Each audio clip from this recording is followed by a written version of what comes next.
안녕하세요, 이종철의 까다로운 IT. 지난주에 어떤 통계를 하나 보고 여러분과 이 의문점을 나누기 위해 왔습니다.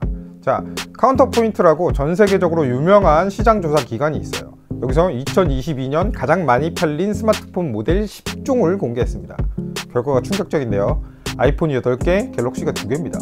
다른 제조사 폰은 아예 없어요. 갤럭시는 갤럭시 A13, 갤럭시 A03이 포함됐고요. 둘 다 저렴한 폰이죠. 갤럭시 A13은 145달러, 20만원이 조금 안되고요. A03은 98달러니까 약 13만원입니다. 단순히 산술 쪽으로만 따지면 A03 8대 정도를 팔아야 아이폰 13 한 대 파는 수준인 거죠. 그리고 프리미엄 폰은 대당 마진이 높기 때문에 A03 8대를 팔아도 아이폰 13 하나보다 수익이 안 나는 거죠. 갤럭시 S가 얼마나 팔렸는지 구체적인 자료는 못 찾았습니다만 주로 3천만 대를 못 팔았다고 예상하거든요. 그럼 S22의 모든 모델을 다 합해도 아이폰 13의 4분기 성적에 못 미칩니다. 아이폰 13은 4분기에만 4천만 대 이상이 팔렸어요. 더 큰 문제는 추세입니다. 갤럭시 S7은 거의 7천만 대 가까이 팔렸고요. 그 이후 점점 줄어들고 있어요. 갤럭시 S23 사전 예약 신기록! 이런 뉴스가 있는데 이거 일종의 언플이에요. 사전 예약만 많고 총 판매량은 S7의 절반이 안 됩니다. 자, 반면에 아이폰 13 성적이 정말 놀랍습니다. 출시 이후 1년 동안 1억 4,800만 대 이상을 팔았고요. 더 놀라운 건 3위입니다. 아이폰 14 프로 맥스는 아이폰 중에 가장 비싼 폰이에요. 제일 싼 게 175만원입니다. 거기다가 9월에 나왔으니까 4달 조금 안 되는 기간 동안만 판 거예요. 대단하죠. 이 순위가 너무 충격적이어서 2021년 기록도 찾아봤습니다. 2021년에는 갤럭시가 하나밖에 없어요. 6위에 있죠. 1위부터 5위까지 다 아이폰입니다. 2019년에서 2020년을 찾아봤는데 갤럭시가 각각 4개씩 들어있네요. 특히 50만원이 넘는 갤럭시 A51도 포함되어 있습니다.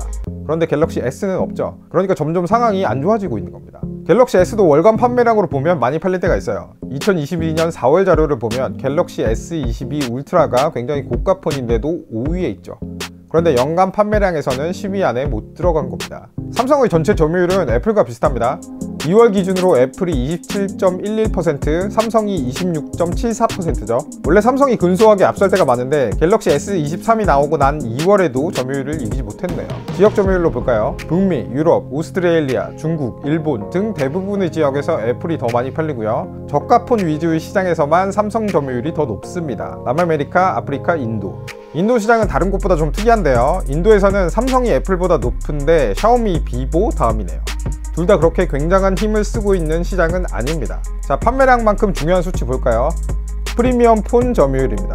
프리미엄 폰은 평균 판매 가격 400달러 이상을 말하는데요. 약 50만원이죠. 갤럭시 A50 이상의 모델도 포함되는 수치입니다. 이 통계는 2022년 전체가 다 나와 있지 않아서 분기별로 볼게요. 1분기에는 애플이 62%, 삼성은 16%입니다. 2분기는 전통적으로 삼성이 강세인 시기인데요. 애플 57%, 삼성 19%를 기록했습니다. 이때 평균 판매 가격이 약 780달러였고요. 수치는 밝혀지지 않았지만 100만원 이상으로 잡으면 당연히 아이폰 점유율이 압도적일 겁니다. 80에서 90%가 나온다고 보통 예측을 하죠. 그러니까 애석하게도 플래그십 폰, 그 브랜드를 대표하는 폰을 말하죠. 갤럭시 S가 플래그십 역할을 해야 하는데 판매량 면에서는 그 역할을 못하고 있는 겁니다. 수치만 보면 갤럭시 A가 플래그십이라고 볼 수도 있어요. 실제로 갤럭시 A52S가 작년에 S22보다 성능이 잘 나오기도 했죠. 삼성의 다크 히어로 같은 존재입니다. 특히 인도 시장을 보면 삼성이 겪고 있는 또 다른 문제를 확인할 수 있죠. 같은 저가폰으로 갔을 때 삼성이 샤오미, 오포, 비보를 앞서지 못할 수도 있습니다. 샤오미, 오포, 비보는 갤럭시 A13 정도, 그러니까 20만원 정도 되는 폰을 많이 만들어요. 단순히 가격이 저렴하다 이렇게 보기에는 A13, A03도 충분히 저렴하고요. 비슷한 가격으로 만들었을 때 삼성이 더 잘 만든다고 보기 애매합니다. 삼성도 이걸 잘 알고 있기 때문에 노태문 사장이 갤럭시 S23을 공개하면서 새로운 프리미엄의 기준을 세울 것, 이런 발표를 했는데 2022년까지는 사실 프리미엄 브랜드가 아니라 프리미엄 이미지를 갖춘 중저가 폰 제조사, 이렇게 볼 수도 있는 겁니다. 실제로 고가 제품에서는 애플의 상대가 안 되고요. 중저가 제품에서는 중국 제조사의 위협을 받고 있죠. 애국시 빼고 말하면 중국 제조사 폰 못 만드는 거 아닙니다. 부품도 삼성폰과 거의 같고요. 삼성페이 이런 것도 그 지역 가면 의미가 없습니다. 그 지역에서 쓰는 위챗, 그랩 이런 페이가 따로 있어요. 개인정보 보호 이런 거 우리나라에선 예민하지만 중국, 인도, 동유럽 이런 지역은 생각보다 안 민감해요. 그러니까 지금 삼성이 큰 위기를 겪고 있는 겁니다. 자, 삼성은 항상 애정의 기업인데 수치를 까보니까 생각보다 상황이 심각해요. 그런데 잘했으면 좋겠습니다. 애플한테 막 이기는 정도를 바라는 게 아니라 애플이 긴장할 정도는 돼야 되겠죠.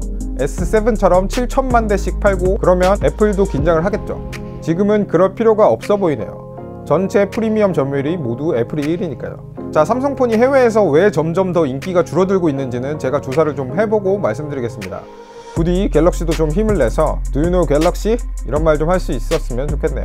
자, 다음 조사 결과 나오는 그날까지 구독, 좋아요, 알림 설정 감사합니다.